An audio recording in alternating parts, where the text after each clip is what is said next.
skeleton crew at the plant to be evacuated.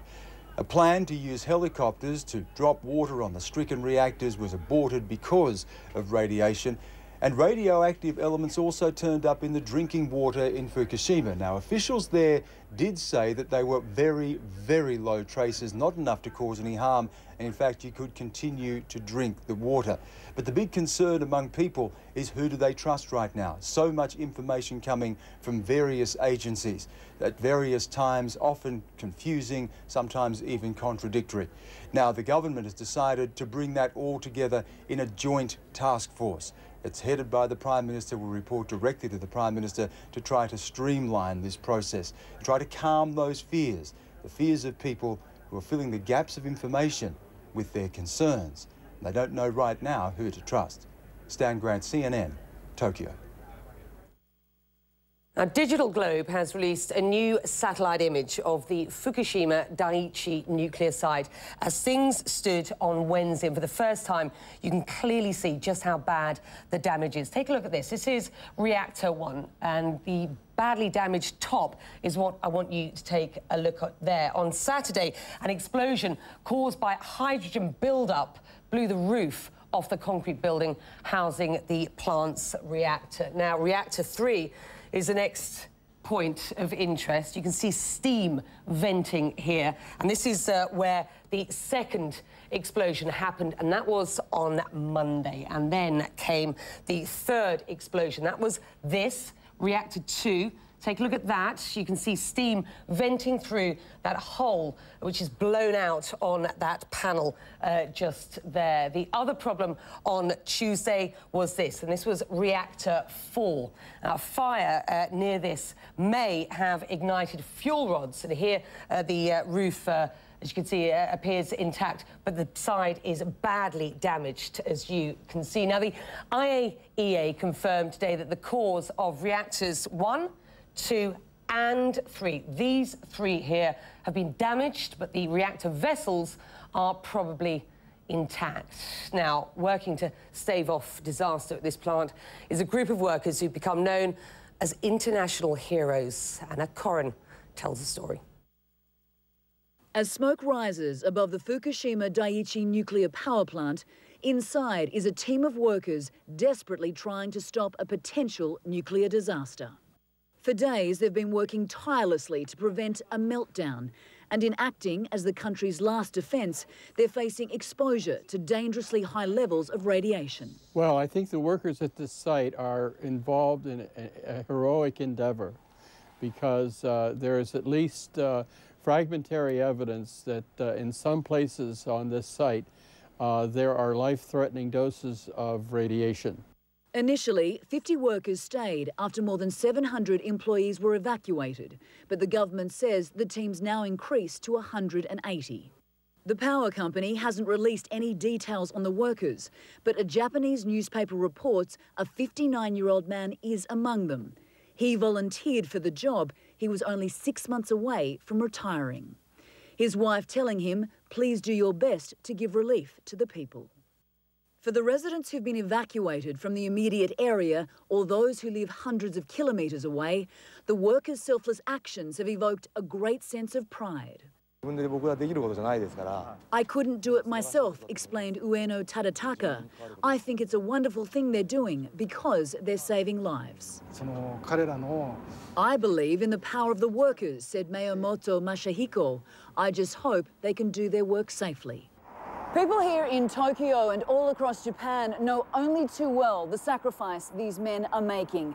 But as the world anxiously waits to see if this situation can be contained, many believe not enough is being done to assist these workers. People have to continue to try to be there to manage this with the hope of getting 1, 2, and 3 to a point of stability. But they can't do it by themselves. That's why he's saying the government has to step in, and IAEA, they're supposed to be protecting all of us here, and they are nowhere to be seen. The government says it's considering seeking help from the US military. But in the meantime, it's up to the workers left inside this plant to save a nation from a catastrophe. Anna Corrin, CNN, Tokyo. With me here in the studio in London is my guest, John Rich, an expert in all of this. He's the Director General of the World Nuclear Association, the former US Ambassador to UN organisations in Vienna, including the International Atomic Energy Agency. John, we welcome you. We're going to come to you in a moment. First, though, you heard there in Anna Corin's piece, an analyst criticising the IAEA, the UN's nuclear watchdog, has come under fire for its handling of this crisis. More on that from Matthew Chance in Moscow. Well, the head of the International Atomic Energy Agency says he will now travel to Japan to assess the situation with the country's damaged nuclear reactors. Yukiya Amano, himself a Japanese national, is expected to leave Vienna for Japan on Thursday. There has, though, been criticism that the UN's nuclear watchdog agency has been too hands-off in its approach to the Japanese nuclear crisis. There have been questions about why UN nuclear experts have not been sent already to assist in Japan. There have been concerns as well that data being released by Japanese nuclear agencies may have initially, at least, have underplayed the extent of the disaster. Well, officials of the IAEA defending the organisation, saying it can only do what its member states ask it to do, and that so far it's received only limited requests for help from Japan. That, though, frankly, may now start to change as the nuclear crisis in Japan shows little sign of abating. In fact, is showing signs of getting worse. Matthew Chance, CNN Moscow. Well, John Rich is the Director General of the World Nuclear Association, knows the IAEA, of course, extremely well. Do you buy these criticisms? Well, Becky, the IAEA is very important in setting standards for reactor operations around the world. But it's up to individual countries and the experts that are in those countries and their regulatory authorities to apply those standards and ensure that reactors are built and operated safely. So it's a national responsibility. All right, okay, let's get to Japan. The Fukushima crisis is still out of control. Why? Well, your question brings us to the lessons to be learned from this, and it's crucially important that we learn the right lessons. We knew before Fukushima that every nuclear power plant in the world needs a reliable post-shutdown cooling system. And what we learned from Fukushima is that we need to go back through the regulatory authorities in every national sovereignty and take a look at the question of whether those post-shutdown cooling systems are able to survive even the worst-case geological, tsunami, and weather events we can imagine. In Japan, they asked that question and they got the answer wrong, and that is the reason we're having this crisis. Let's remember that Japan's entire nuclear fleet of 55 reactors has repeatedly survived earthquake after earthquake, and it survived last week's earthquake. It was the post-shutdown period and the failure of the cooling system there to survive the tsunami that caused the problem. Right, we're 5-6 days in at this point. Some say it could be weeks. What sort of risks are these workers, these heroes as they're now being called, running in trying to sort this crisis out? You're right to praise them. They are demonstrating a heroism that should arouse admiration from us all. And some of those plant workers are incurring risks and jeopardy to their health. I think it's very possible right now, and to be cautiously optimistic, that no member of the Japanese public will incur radiation exposure that is harmful.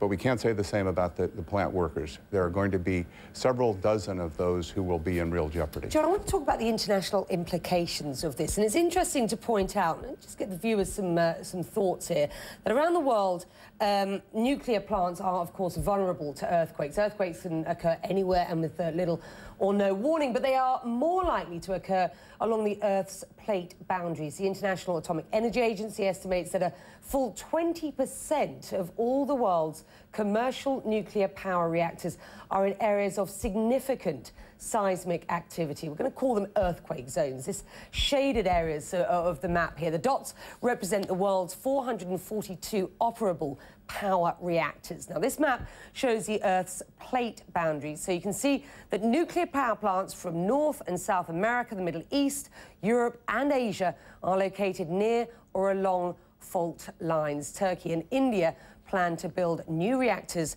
along these plates. Your thoughts? This reality has not been lost on the nuclear regulators of the world. They've known this for a long time, and in fact, it's been built into the planning and siting of nuclear reactors from the very beginning. I return to my point that Japan is a very earthquake-ridden country. It relies heavily on nuclear power, and its nuclear fleet has repeatedly survived every earthquake in Japanese history, including the worst earthquake in Japanese history, which occurred last week.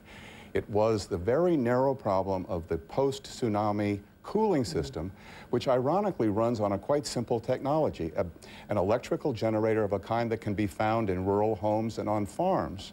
And that's what needs to be the focus of our concern, is making sure that every reactor has a post-shutdown cooling system that can survive any eventuality. You're not going to like this next question because you are inside the industry, not outside at this point, but does this crisis / potential catastrophe, let's hope it doesn't go there, does it sound the death knell for an industry which has only recently become fashionable again? And I'm talking about the nuclear industry here.